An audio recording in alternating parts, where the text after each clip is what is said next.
The long-term arousal can originate from three possible sources, so from physical, mental, and emotional causes.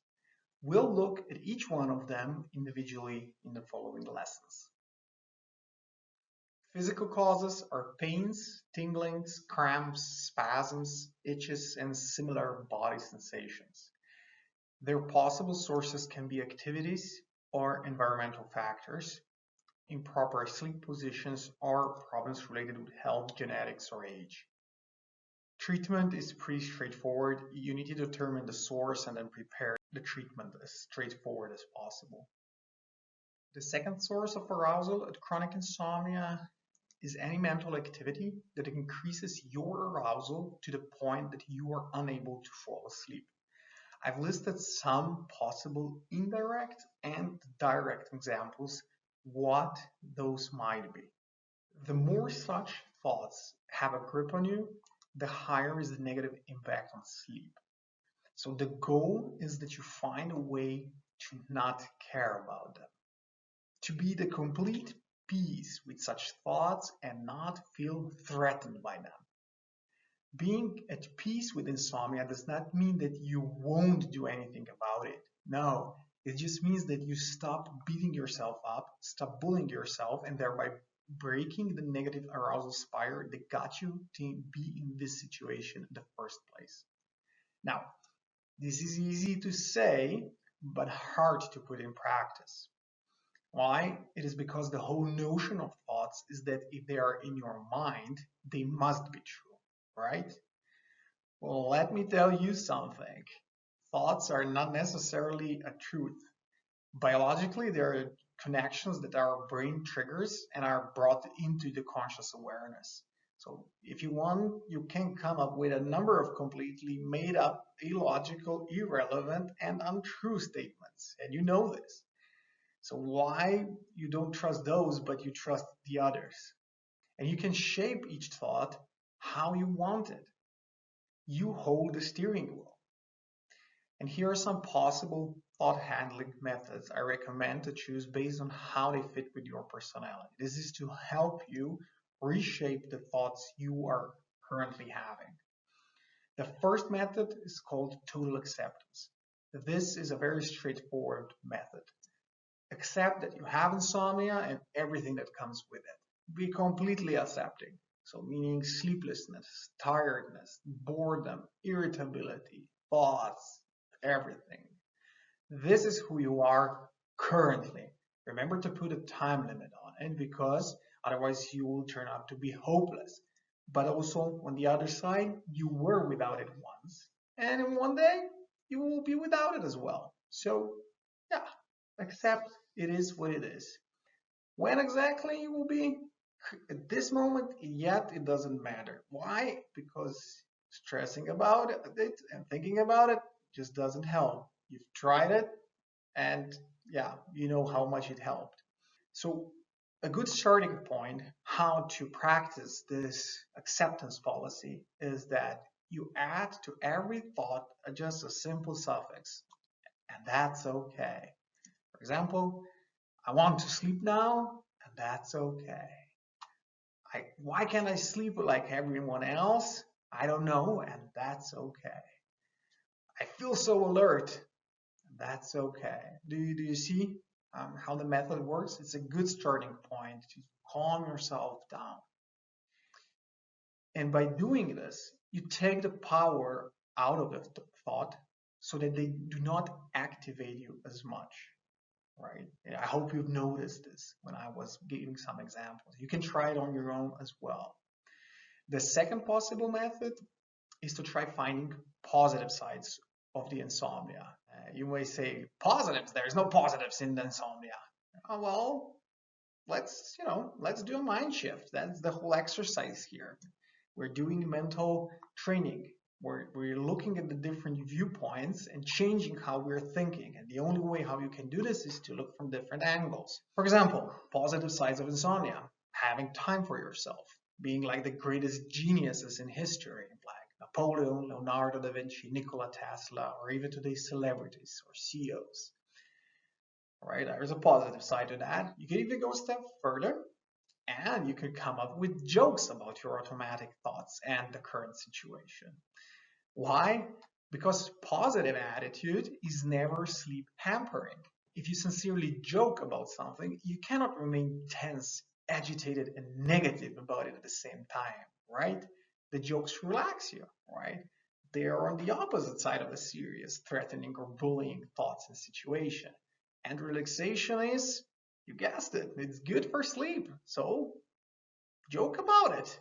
Doesn't matter. It can only help if you try it. The next possible method is the paradoxal intention. There, you confront the statements directly and contradict them. You even make them illogical or even absurd. I've listed some examples here for you to better understand where I'm aiming with this. So now you have 4 possible methods how you can address each thought and reshape it, rewrite it in a manner that it won't be blocking your sleep or creating negative consequences for your sleep. So now open detachment, thought disempowerment, and first write in the existing thoughts. You may add the ones from the thought revision exercise that still cause you troubles. On the right side, rewrite the thoughts using one or several methods of these 4 that are presented here.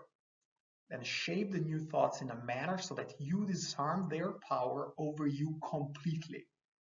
And make sure to apply this method to every new thought that comes your way as well. Because once you will solve the thoughts that you currently consciously are aware of, new thoughts will come and will keep coming, but you will get better and better and better. This is a skill. Thought management, thought handling is a skill. And once you'll be able to handle them like this, and you'll be the one controlling them, not them controlling you. The third possible cause could reside in your emotional states. The most common ones would be fear, anger, or depression, or any of its subcategories or combinations. The biggest challenge with this source of sleep problem is that it is very hard to detect in yourself. One reason is that all of these states are a range. For example, you could be irritated, frustrated, agitated, angry, all the way to furious. And the tipping point when you cannot fall asleep is different because it depends on the personality and many other factors. And an even bigger issue with emotional states is that we can easily see when someone else is in such emotional state. Yet when we find ourselves in one of them, we're usually not aware of it, at least not until the state is long gone and we accidentally are able to reflect back. My recommendation in the framework of sleep coaching is the following. Understand that emotional states occur as a consequence of a specific thought patterns that are repeated and self-reinforcing. Once you find yourself in these states, your body reacts by causing you to be alert, triggering fight or flight response that prevents sleep. Since these states are all self-induced, you stay in them as long as you remain in this perpetual cycle or until your body literally shuts down from exhaustion. This is why insomniacs remain sleepless for hours and then eventually they fall asleep. Not because they would know why, but because their body is so tired up to the level that it just shuts down. To get out of this cycle, you have to first decide that you want and will do what is needed to prevent this from happening. This means, again, changing yourself, of course, improving, but still changing. If you need motivation, you may always resort to using the perceptual pivot action point we've used earlier in this course. The next step is to observe yourself. First is to observe the states you are in when you cannot sleep. And the next step is to observe how you get to these states. Observe your thinking patterns, and if possible, note them down. The patterns, the thoughts, pretty much everything. You can write it in just a piece of paper, you can write journal, It doesn't matter just as long as you write them down and are able to reflect on them. The next step is rephrasing these thoughts so that they serve you and so that they don't block your sleep. Here, check the action point, thought revision, for a good idea how to go about this. And lastly, if you wind up emotionally overwhelmed, leave the bed. Don't complicate, don't even try fighting it, leave the bed. You need to break the state and the thinking pattern you are in, at least for some minutes, to ensure that the hormones and other chemical processes in your body neutralize before you can try falling asleep again. Note that the management of emotions is a skill that can be trained. I do have one small disclaimer in the area of emotions. Self-help can only help up to a certain degree. If emotional overwhelms are too intense or too often, I honestly recommend seeking professional help, as you may reach results faster in an individual and personalized one-on-one setting.